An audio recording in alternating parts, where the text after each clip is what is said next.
internet! Have you heard of this?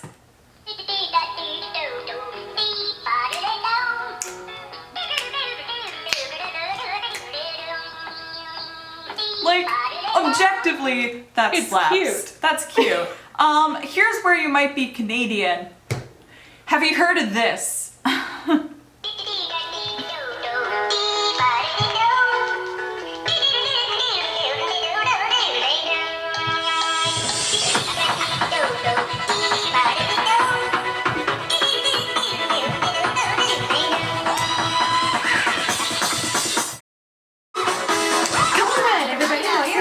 It's a brand new version of the Do-Si-Do.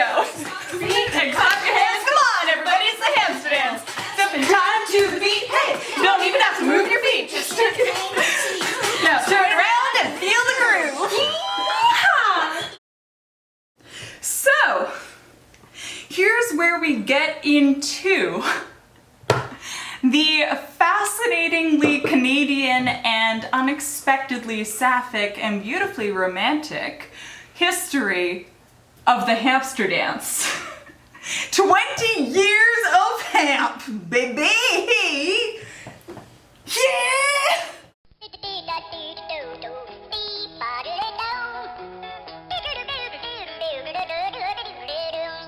So, to talk about the hamster dance, we actually have to go back in Canadian history. Ooh, history. Here is what happened. At some point, people were looking at the proliferation of mass media and how that has an effect depending on where you are standing in the America's Next Top Model competition, but on a global scale, and more like Earth's Next Top Media Mogul. It's a good metaphor. Don't at me. The idea of cultural imperialism is essentially, hey, if you have enough money, you get to a point where your pop culture media becomes the global media to an extent. What ends up happening is you have a whole bunch of other countries that are not global media powerhouses pushing back to make sure that the global powerhouses of the day do not overwhelm their native art scene. And this is where we get to Canada. I want to say off-brand America, but quite frankly, That defeats the purpose. that defeats the purpose. CanCon. That defeats the purpose of CanCon. Em, do you want to explain CanCon laws? Canadian content laws, also abbreviated as CanCon and CanCon and CanCon. I will put out the I was about to be like, subtitles. those all wiki. sounded the same. Those all sounded the exact same. In French, it's contenu canadien. That's the only valid difference. But basically, it refers to the CRTC, which is the Canadian Radio Television Telecommunications Commission. Well done. Thank you. Requirements about Canadian content within Canada. If you go to university and decide to do a 4-year film degree, it's a thing you learn. Because CanCon affects everything. Hey, are you Canadian and you know who Anne Murray is? CanCon. CanCon. The point of CanCon is that all Canadian broadcasters must air a certain percentage of Canadian content as opposed to not Canadian content, because they were afraid that our neighbors to the south, the Americans, would overwhelm Canadian TV, Canadian radio, etc. with their culture and their music and their TV shows, etc. And suddenly, what is Canadian culture at that point? And we're just gonna skip right on past, the problems of what is Canadian culture? Oh, you mean Canada, the settler state. the settler state that we just sort of That whole thing. pasted over top indigenous lands, and then we're like, hey, I guess we own it now? Yeah.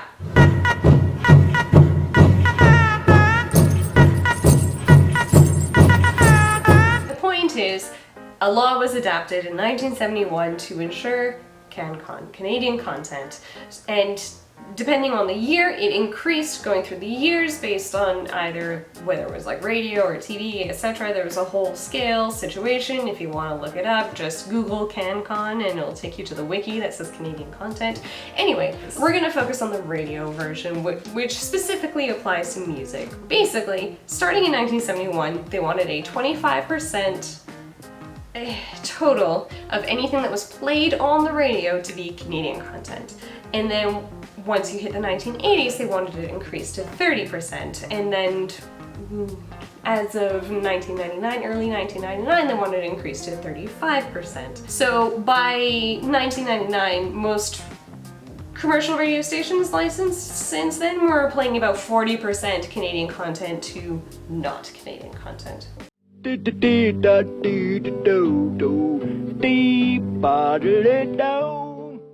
the year is 1998, and I need to take you to a place on the planet, and this is a place called Nanaimo, which is on Vancouver Island, which is off the coast of British Columbia. British Columbia. Canada.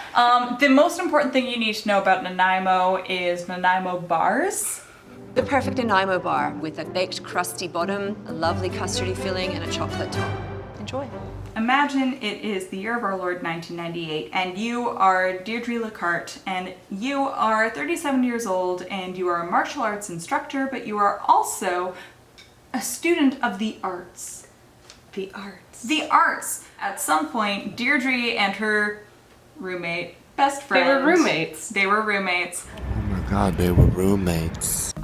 Current wife Hazel and Deirdre's sister got into a competition in 1998 as to, we are going to try and build a webpage, who is going to get the most views. As Deirdre puts it, my sister Melanie had a nice serious music page on GeoCities, and Hazel had a nice serious art page, and I had absolutely nothing to do a page on. I went, what do I have? So I went with my inner child and I made up a page about my hamster, Hampton, which is also where we get the spelling of hamster. And so, she calls it the hamster dance, and she goes, what do I do with this image that I have of so many hamsters who are cartoon and dancing? And Deirdre goes, well, there is a piece of music from the 1973.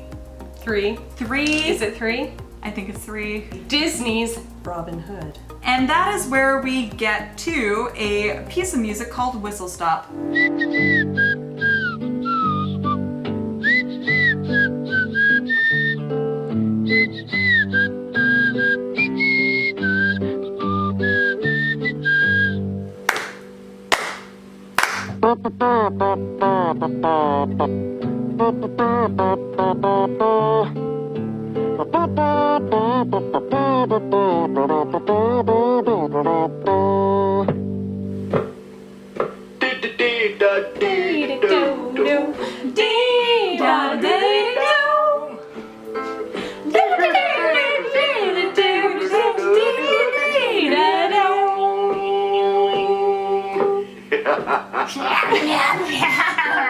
Long story short, Deirdre was like, hey, what if we sped that up? It kind of sounds like a hamster. Hey, remember how the chipmunks happened? Well, what if we made it a hamster? And that is how. In the late months of the year of our Lord 1998, our Lord and Prophet Deirdre went, okay. So, my best friend Hazel and my sister Melanie have these very serious web pages, and I am going to put up a flash animation of a bunch of random cartoon dancing hamsters and do this. So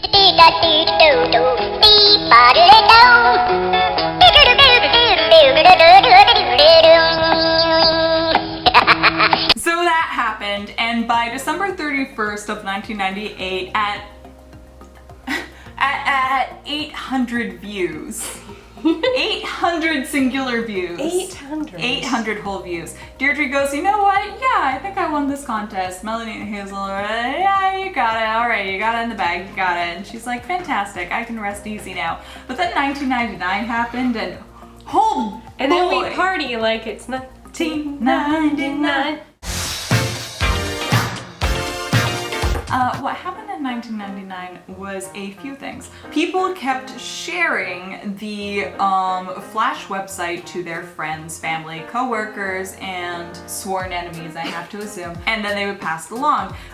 This was before anyone started talking about things like viral videos, viral gifs, viral marketing on the internet. It's just a thing that is happening, and a thing that is happening at this point is the hamster dance. So what ends up happening, however, because CanCon exists, CanCon. here are our opposing forces in this very interesting war that suddenly comes up over the hamster dance. One, the Eurodance movement, which is willing to take anything that goes big on the internet and make it into anything. I'm the scat man. Ba-da-da-da-ba-ba-ba.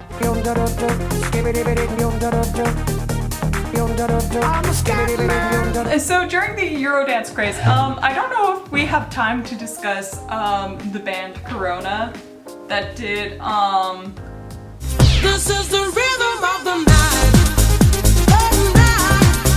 Oh yeah. The reason why we bring it up is because it's hitting the charts again for reasons, because it's a song about dancing despite the apocalypse happening around you by a band called Corona. The whole thing that I'm trying to get to here is that a lot of Europop was focused on sampling essentially interesting hooks that they could make something into. This is the era of Europop that we are looking at, and that Canada specifically is trying to shoulder in with. Here are the opposing forces that I was talking about beforehand that are now looking at the hamster dance because it has become an internet meme.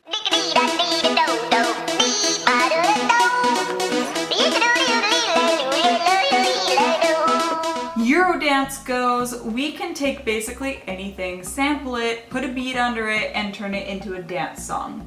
The Canadian producers are going, okay, so due to CanCon laws, we can take anything, put a beat under it as long as it's Canadian, and turn it into a dance song, and Canada has to put it on the radios. The internet, when it comes to copyright, is a wild, wild west. So if you are in Europe in 1999 and there's an internet meme going around where there are some dancing hamsters and a random hook, and you're like, hey, the internet is the wild, wild west, we can just kind of like take that.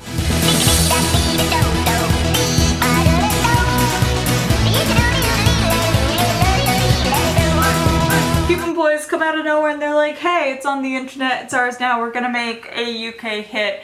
In Britain, one of the musical prizes of the year is having the top-selling song in the week leading up to Christmas. A new release of the late John Lennon's Imagine is climbing the charts. Or a novelty song featuring yodeling hamsters could just prove the most popular stocking filler.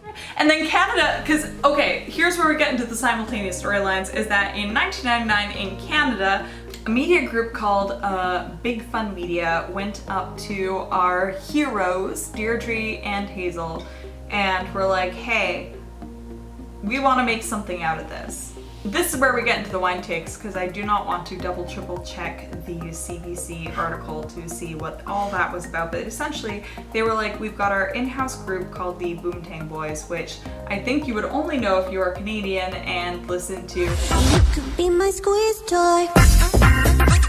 You could be my squeeze toy. Come and play with me, If you were a millennial who grew up in Canada, you are probably familiar with the broadcasting network called YTV, which I believe stands for Youth TV. Does it? This is where we come back to CanCon, which Emma explained earlier, is that if you are a Canadian child, despite the fact that you have PBS to show you things like Arthur and some of the standards, you still have to have Canadian content. But on the plus side, we get house hippos. It's nighttime in a kitchen just like yours. All is quiet. Or is it? The The North American house hippo is found throughout Canada and the eastern United States. That looked pretty real, didn't it? But you can't believe everything that you see on TV. And yet they failed to explain that it was not real. So many of us just grew up thinking, oh yeah, house hippos, and never questioned it until like 20 years later we're like, wait a second. And at some point I might actually do a wine take on YTV in general because, yo, it gets wild real fast. YTV had albums that would come out on I think it was a yearly basis? Yearly basis? The Big Fun Party Mix. In space, no one can hear you groove. Until now, it's YTV Big Fun Party Mix 2, featuring 98 Degrees. Aaron Carter. S Club 7. And that is where Emma and I put on our tinfoil hats because it was called the Big Fun Party Mix. And the media company that approached Deirdre and Hazel was called Big Fun Media. So Emma and I tried to track down Big Fun Media to try and provide a link. And the reason why we thought there might be a link is 1, CanCon, and 2, because on one of the YTV Big Fun Party Mixes, hey, Big Fun Party Mix number 2, and it lines up with the timeline, we have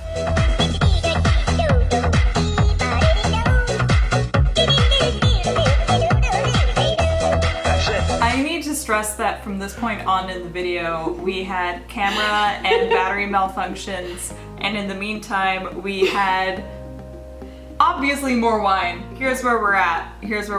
Is we've got Big Fun Media coming up to our heroes, Deirdre and Hazel, and being like, funnily enough, this meme that you made in Nanaimo of all places is Canadian content. CanCon.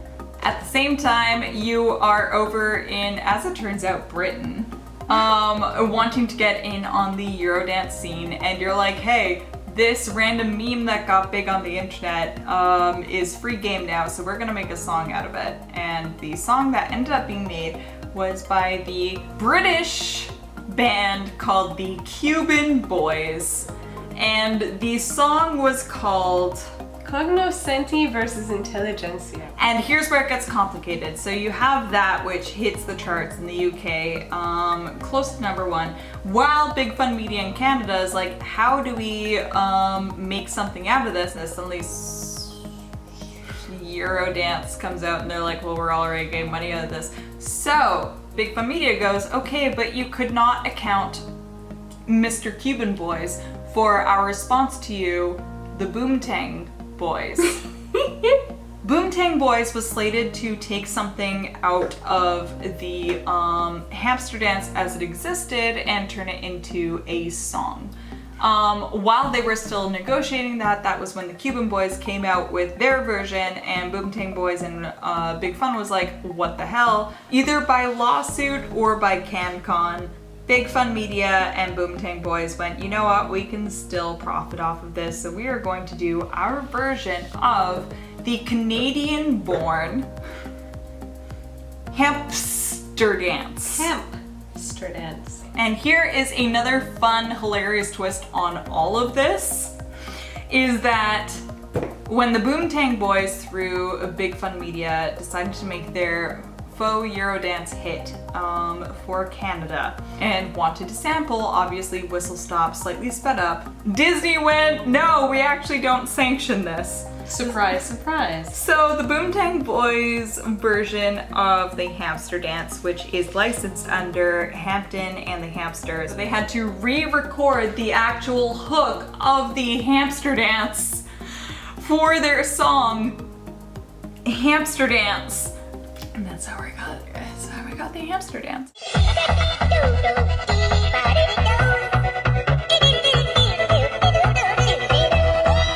So, the sum up of all of this is that the Boomtang Boys, in association with Big Fun Media and this specific hook, did try to make a thing out of Hampton and the Hamsters. The same way that you would make Alvin and the Chipmunks a thing. So the album that Emma and I listened to in the year of our Lord 2000 was, I believe, the album where they tried to make that a thing. There were a few other songs off that album that were just not as successful as the Hamster Dance because, quite frankly, you cannot improve on perfection.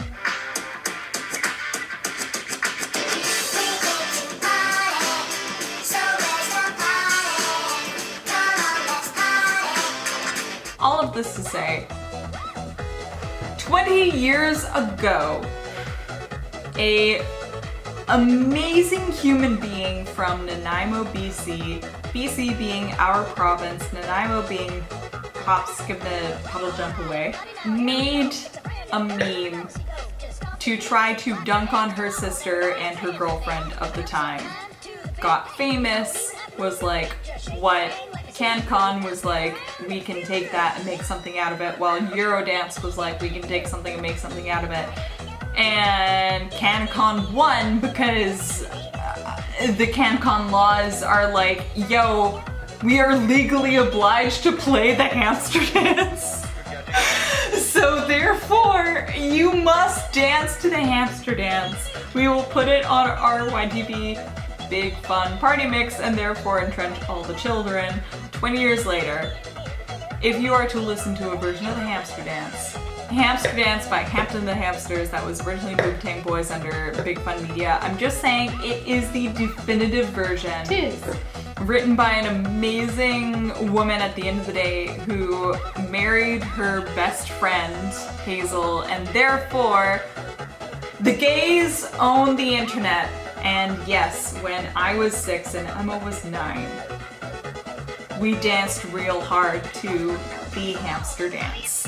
So if you have enjoyed this approximation of a very interesting part of Canadian history, definitely please look at the CBC article that we will be linking below, the oral history of the Hamster Dance, which is a interview with Hazel and Deirdre and also the Cuban Boys, basically everyone who was involved with it.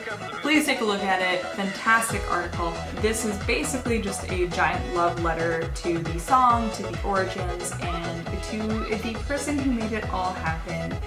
Deirdre, you're fantastic. Again, thank you so much for watching. Please let us know if there's anything that you would like us to cover on Wine Takes. Thanks for watching.